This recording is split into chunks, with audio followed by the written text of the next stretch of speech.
Tottenham are out of the UEFA Champions League. Their first defeat of this season in the competition has come on the most vital day of all. And lads, your verdict, we were just mentioning it before the commercial break, your verdict was very much how did they lose that game? Didi, answer the question. How did they lose it? Not sure. I think the manager will be gutted in the dressing room now.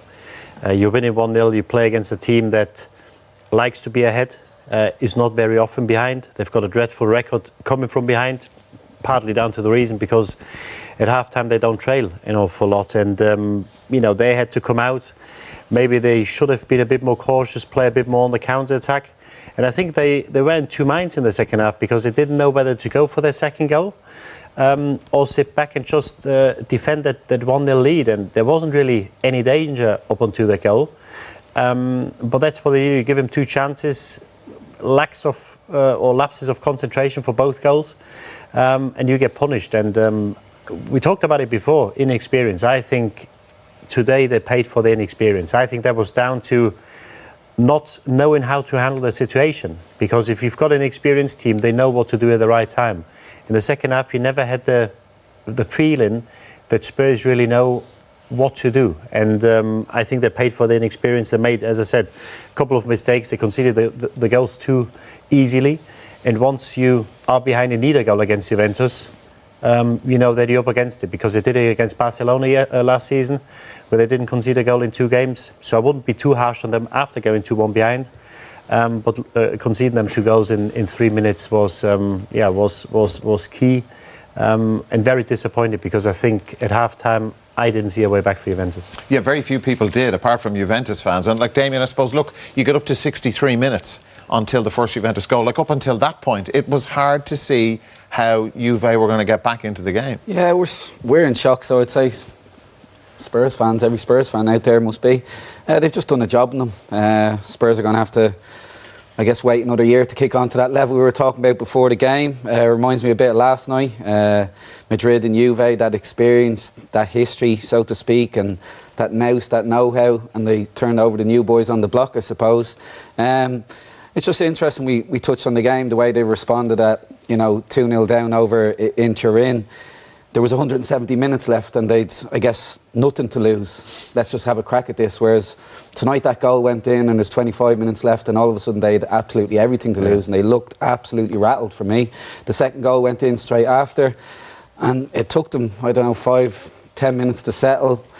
And they just never really had calm in their play again after that. I was snatching at things. I know they hit the post last minute, but they just, listen, as you'd expect, I guess, but that's where that experience thing comes into it. But going forward, I'd only back one team. I know we bigged them up before the game, but I'm still backing it for me to hang me hat, so to speak, on someone. I think Spurs are still the better team. They were dominated more or less over the two legs.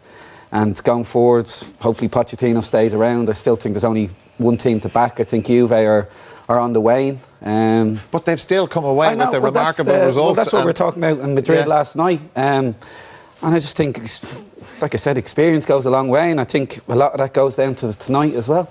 Yeah, and Richie, that point about, and we did big them up beforehand, but a lot of people have been about, I used those comments about Pochettino. He has a tactical plan, his team sticks to it. We saw that after 20 minutes in Turin. There obviously was a plan here, but something in the midst of it, the Juventus substitutions or the Tottenham mentality, like where did it go so right for Juventus and wrong for Tottenham? We were willing them on to respond to going 2-1 down in the way that they responded to being 2-0 down in the first leg, and it just wasn't there. And I think like a lot of this chat will be about looking at the faults of Tottenham and trying to hammer them a little bit. But I think you have to give credit for Juventus first of all. I think Jim used the phrase, the term, they're like a sponge. He said he's seen them in the league a couple of times this season and they just soak up all the pressure. They soak up all the attack, they don't get phased, and when they get opportunities to score, they're clinical. They take their chances and then they go back to soaking it all up. And the challenge is you have to get through that defence and somehow, which is exactly how this game played out. We didn't see, after an hour, this outcome at all. It was a position of comfort that Tottenham were in. The dressing room at the moment must be a bleak place to be, but they do only have themselves to blame. And that idea, Didi, and those comments again about Juventus being like a sponge, they were like that against Lazio at the weekend, took a lot of punishment, but Spurs, you would have to think, are in a completely different class to Lazio. Yeah, even though Lazio is doing well, I think, in the league, but yes, you will think so. And the disappointing thing for me is you can lose against the team because over the years, if you look at the history of the top teams, outstanding teams find a way to win. They don't always play well, but they find a way to win. Average teams find a way to get beat or find a way to lose. The disappointing thing for me is you can lose against the Juventus side over 2 legs, not a problem. But you had them at half-time exactly where you wanted them. You're 1-0 up. You can either concede, you've got a cushion of 1 more goal. Yeah. So it's not that you've got to be cautious or you've got to be nervous because the next goal that goes in against you or concede, you are the competition. You have a cushion of 1 goal, you can concede a goal and you're still going through. And this is what really disappointed me. I thought that Spurs team is further than they showed tonight because at half-time you must not go out of this competition. Never mind whether it's Juventus or any other team. They had him on the ropes. And then to find a way to get himself beat and get out of the competition is majorly disappointing for me. And I suppose, look, let's have a look at an incident very close to the end of the match. And this was how close, I suppose, as well, Spurs were, Damien, to forcing extra time at the very least. Yeah. You could argue Kane's probably half a yard offside, but he still does amazing with the leap and absolutely great header. Buffon's clutching at air there. But brilliant ball, great area. The disappointing thing, maybe I'm being a bit harsh, Lamela, the only place it's going to go is back in the way. Can he anticipate it better? And then it's literally a tap in. I don't know what he's stopping for. If you look at the 2 Juventus defenders, they keep going, they smell danger. Well, on the other hand, can Lamela smell a goal? You know, I'm not sure whether you can teach that. That's in your blood. Italians, they love defending. If he keeps going there, he gets a tap in. So, yeah, listen, exciting finish, I'm sure. Obviously not for Spurs fans, though. All right. The substitutions, lads. When Asamoah came on, it was because of an injury, and he had to shift things around. And Barzagli ended up going into the centre where I think you guys felt he looked better. But Lichtsteiner, like, Didi, what did you think of those substitutions? How they affected the outcome of the game? Yeah, I think Asamoah did well when he came on, and Lichtsteiner filled in at right back because we don't know whether Benatti had a problem or not. But I think Jim made the point in commentary. I think is a very valid point because for the first goal he gets in a position where I don't think we've seen Sadlier all game. And he puts a cross in for the goal. So I think the substitutions worked really well for Juventus in comparison to Spurs, who didn't really have much impact. Here's the equaliser, Richie. Yeah, we didn't see this coming. I mean, it's Lichtsteiner at the bottom of the screen here. We've paused it there. He is onside. The linesman is in an ideal position there, the assistant referee. He's onside. And it's just, we're tracking here. Eric Dyer there's at the moment with Higuain. Just momentarily stops. He's stationary. He ends up ball watching. Higuain just instinctively keeps drifting towards the goal, goes to the back stick, anticipates the ball arriving there, and it's a tidy enough finish. But it was just a momentary lapse by Dyer by not going with him or passing him on to someone else. And you can see the reaction, and it was game on from that point. But again, I think like they haven't been dumped here by a poor team like this. They haven't gone out 2 final appearances in the last 3 years, all that European experience, 6 titles in the last 6 years, a huge amount of nous and game intelligence and all the things we say teams need. And we asked the question before the game whether Tottenham have it. They were an opponent tonight who have it in spades and demonstrated in spades. So while all the criticism here on Tottenham are well founded, I think the performance by Juventus, the response, the changes, and the way they just shut down the game after going 2-1 up. Is there any team you'd less like to play against when you're chasing a game? Their strengths at defending, we said it beforehand, they don't just defend in the back line, it's the entire team as a unit. Everyone immediately digs in. And they held on to the lead very impressively and deserved it by the way they finished the game. Indeed. And then I suppose, Damien, on the other side of that, like for the first 63 minutes, you know, I'm going to be ageist here, I wish I was 40 again, but Buffon looked 40, certainly looked 40 on the goal where he didn't seem to be able to get across for it. They bring on a substitute who's 34 years of age. Chiellini, you know, had a great game, but like, you know, these guys they're I suppose in the autumn of their careers, where a lot of the Tottenham fellas are spring, summer. Yeah, well, obviously off air, Lichtsteiner's coming on, and I think I might have thrown a little curse in as well. I was he ain't going to change the game. Well, he did. Yeah. By getting up the wing, overlap, not a bad ball, and they get the first goal off it. Chiellini, you're just playing into his hands. You're 2-1 up. He loves that. I think we'll show the clip of him defending. Yeah. He gets great kicks out. And Buffon, we might get another year out of him now. I think he says he's going to stay on and play if they win the Champions League. So they're still in the Champions League because I think he wants to obviously win that and go to the FIFA World Club Championships in December. So you might get a year out of him. I don't know whether that's a good thing or a bad thing. But this is it. Like, Didi, you know, had they gone out tonight, we would have been talking about the end of this Juventus cycle. 2 finals in 3 seasons. You know, they're second in Serie A. I know they've played a game less than Napoli and all that stuff and trail by a point. But there's a lot of those players who'd be looking over their shoulders about their careers had they gone out of this tonight. Now, they may still go out in the quarter-finals, but it's just the fine margins. Yes, it is. At the same time, I don't think this is a team of last year or even 3 years ago. Where Pogba was a vital part of it and other players who left the club. They won't win the competition, put it this way. And I don't wish it on them, but I think if they come up against a Bayern Munich, if they come up against a Man City, maybe even a Barcelona, where they did a job on them last year, I can see a hiding around the corner. Because what I've seen over the 2 legs, I know, what Richie says is perfectly right. In the end, they probably deserved the way they defended the last half hour. In the end, you probably can't fault them for the way they stuck at it and kept going and kept believing. But this team ain't going to win the Champions League. Let's have a look at their winner tonight, Dybala. And, you know, look, at times in the first half you wondered, was the chap playing? And then all of a sudden, 67 minutes, he does this. Yeah, and if you get presented with his opportunity, you've got to take him. And here we see Spurs with a pretty high line. Ben Davies is a bit off. The ball goes through the middle and Trippier's got to go with Dybala. We see him here, he's a yard away. He plays him onside, so it's not only Davies. Kieran Trippier's got to go with Dybala, and this is a lack of concentration. And then I think there's a question mark about the keeper. We see him here, he's in the box here, and Lloris is still 2 yards off his line just. He's got to come out earlier, and I think he's got to narrow the angle a lot more. And maybe if we can see the last replay again, if a one-on-one situation. A one-on-one situation is not as easy as it may look, yeah? And if the keeper is clever, there's some masters at it. If you look at Neuer and Bayern Munich, if you look at De Gea, you've got to narrow the angle as much as possible. And then actually when the attacker, and Duff will know that better than me, when he actually hit the ball, you know, the place or the areas where he can hit the ball to score are pretty small. We're just going to get that recued and have a look at that clip again, because it is an area. Lloris, I have read criticism of him before in one-on-one situations. Well, if you look at the goal when Dybala actually scores, I think he commits. I think he comes out too late. Okay. And I think then he commits too early for one side, to the right-hand side.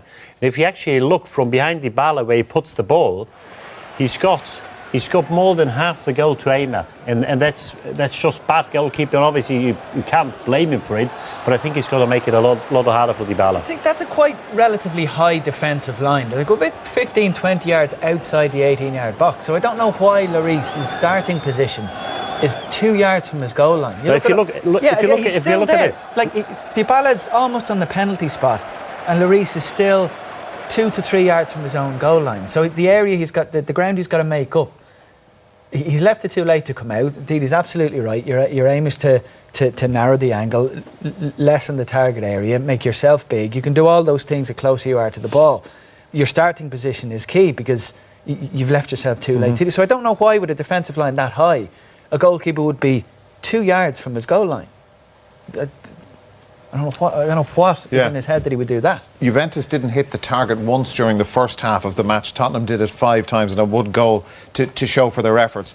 There were other Spurs chances to put this away, Damien, in the second half. Talk us through these, please. Well, yeah, even over the course of the full game, they had plenty of chances. I think the second goal would have been all important. Amazing ball there from Eriksen, and Son decides to go the other way this time in on his stronger right foot, just bobbles up a bit. But they kept plugging away and said keeping possession around the box, huffing and puffing.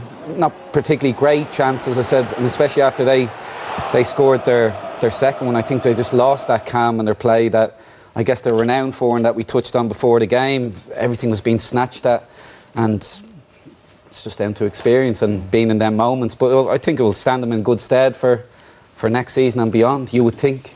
It's a big blow, though, isn't it? We were talking about the experience, or you talked about the plan Pochettino has, which he clearly has, because the team improved. Every game, every season, I think that the team improved. When we talk about the experience, and the lads mentioned calm 2 or 3 times now, when you're in a position like this, you're 1-0 up, and you go out and you think, well, if nothing major happens, we go to the quarters. Obviously, we've got to play 45 minutes, but we're in the box seat here. Now, then you concede 2 goals. Then it's 25 minutes to go, and you're 2-1 behind. You can't teach that. It's impossible for a manager to prepare a team for that situation. You can tell him, whatever happens, even after 2-1, he can pull a play over, say, listen, we keep calm. It's a different situation because within 3 minutes, they're staring down the barrel thinking, a game where we've been in control for 150 minutes, we are going to go out now. And that inexperience, I think this is where you see the inexperienced team from the experienced team, that calmness, that not panicking. Yeah. You saw that in Madrid 2 weeks ago, 3 weeks ago, when they were 1 each, where they win the game in the end. And yesterday, at no point, they did panic. And I think this is something you can very hardly prepare a team for. And I think this is what cost them in the end. Because in the last 25 minutes, I know we saw that header onto the post, but I never had the feeling that Spurs is going to come back. And we have to look as well, and if this is a regular theme when we talk about Juventus, apart from last season's final, but there were examples of it in that game too. This incredible defence that they have, these incredible defenders, it is an art form. There's a celebration you're going to see in here with the goalkeeper and Chiellini, which we've seen before many times. These lads are just wired differently. I don't know who gets up and kind of just fist pumping and celebrating like for this, a block clearance. Look at them, they're loving life. With superb ability to shut opponents out when they really need to. Doing this, I mean, how many times have we sat here after Juventus games and showed packages exactly like this? Players throwing themselves, closing down balls, positionally staying disciplined, no wild challenges, just keeping their composure in a fairly chaotic environment when there's a lot to lose. Like one stray leg, you're conceding a penalty kick or a handball or whatever. You've a lot to lose in those stages of games, and they seem to just find a way of delivering time and time again. They find a way. Richie, he's a very deep thinker about the game. We mentioned all the stuff that's been written with him and about him and all that stuff beforehand. He takes these things very personally, as most people do, and particularly when it's his job. But I'm slightly confused by the way that interview went. He's not going to criticise his players in public, absolutely not, and has to send out a positive message. But what did you think of what he said? I'd agree. I didn't expect him to come out and be too critical of the players. He stressed some of the things they did well and tried to belittle it to just 2 mistakes in 3 minutes. I didn't expect much more of him. What he says or things privately might be a little bit different, but I wonder now, like, how this result now will impact the dressing room or the club. A lot of the talk in the build-up to this game, Pochettino came out with a lot of it saying these players have bought into this dream or this goal of becoming heroes at Tottenham, to try and win something at Tottenham, which is a bigger and more special achievement than winning something elsewhere. This is what he was trying to paint it as. So you can imagine what that was like, being in that group with the dream still alive. Now it's gone. They're not going to win the Premier League, they're not going to win the Champions League, and there's going to be a lot of fallout from this. Are they bottle jobs? Can they make the next step? To make the next step in Europe, you need money. We know the financial structure of the club is limited at the moment because they're trying to build a new stadium. It's not just because Daniel Levy doesn't release the purse strings. He hasn't got it. They have to do a lot of work to get finance for the stadium, which is more than double the cost than it originally was. So huge tens and tens of millions for transfer fees mightn't be available to Pochettino. He mightn't like that. Yeah. He won't like that, and that might turn his head a little bit. But the players can treble their wages going elsewhere too. Well, and that could happen. It could happen indeed with the manager. But look, the question we began the programme talking about was about the potential of a very significant night for Tottenham. We followed that on with how important is it for them to win a trophy. Results change things. How important is it now for Tottenham to win the FA Cup? Listen, I think the FA Cup, you can argue, saved Wenger's job the past 2-3 years. I'm not talking about it as saving his job, but I'm just... listen, the only thing, status, I'm talking about status of FA Cup, for me, it's gone, but it's a trophy. And like we touched on before, big games tonight, if they go through, gives you belief. Winning trophies gives you belief. But for me, it's lost at Litz and at Lamb. So I'm like, FA Cup is like the Carabao Cup, or maybe, you know. Yeah. But he just has to be allowed to keep building, which he will be. Like, you think where he's brought them from last year with more or less the same squads. Like, last year was Monaco, Leverkusen, CSK, Moscow. He didn't get out of the group and they struggled big time. They've made joint strides. And all big clubs, you would say, are allowed then spend. He's spent next to nothing at that club. And I know, like, I don't know who the builders are at that stadium. Like, that was supposed to cost 400 million and it's cost $1 billion. So I don't think he'd be getting an awful lot of money to spend. So, and the other thing is, I know everyone's sick of saying it, like, will they keep Kane? If someone comes in at 200, can you turn that down? Pochettino, PSG would be looking for a new manager, without doubt. And to give him a free rein, is he going to turn that down? Interesting times, Didi.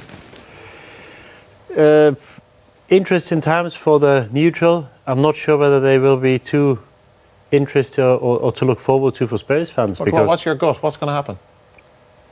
Well, I think he'll say to the chairman, this is as far as I can take him.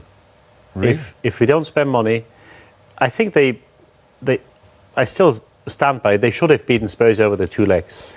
Then you're in the last day, then you've got another 7 teams. And you've probably got another at least 5 or 6 who are better equipped than your team. And I think the FA Cup will become a major trophy now, because I think they've got to have a good run in this competition, maybe even go to the final or win it. Because he's got to make a decision now, which players, if he does stay at the club, which players will drive the club forward. Because I think this is a major disappointment, and I like him because he's very authentic, he says it how it is, and he's always calm, he's always treats the interview with a lot of respect. But I think he'll be gutted, and he'll be looking at this team now and thinking, which of these players, if we want to progress, if I get some money to spend, which is not certain at the moment, which are the players who can drive the club forward? And I think it will be interesting times, but there'll be question marks about the manager. But I think the tricky thing now for him will be not to lose faith in the players, because this is a game or 2 games you should have never got out. And as a manager, I think sometimes to keep faith with the players is the hardest thing to do. Well, we've heard comments as well for the way the players, they've openly said we love the manager. Now, he did have issues after they finished 3rd in the league in 2016, where he took that really personally, Richie, and had to work hard at rebuilding the bond. But I know their season hasn't ended, but like their Champions League campaign is ending, and at the end of every unsuccessful campaign, you sit there and go, well, what could we have done better, or what do we need that will strengthen our hand next year? You need money to buy players, but that's not all. You need the wages to offer them. Now, if you offer top wages to your new signings, you completely destabilise the dressing room, which is full of players who are on ridiculously large amounts of money, but in the world of football, on relatively average amounts of money given the level they're at. So it's not just about a transfer sum, it's about completely smashing their wage structure, and then somehow keeping the dressing room happy, or there'll be transfer requests flying in all over the place. OK, lads, for the moment, thank you.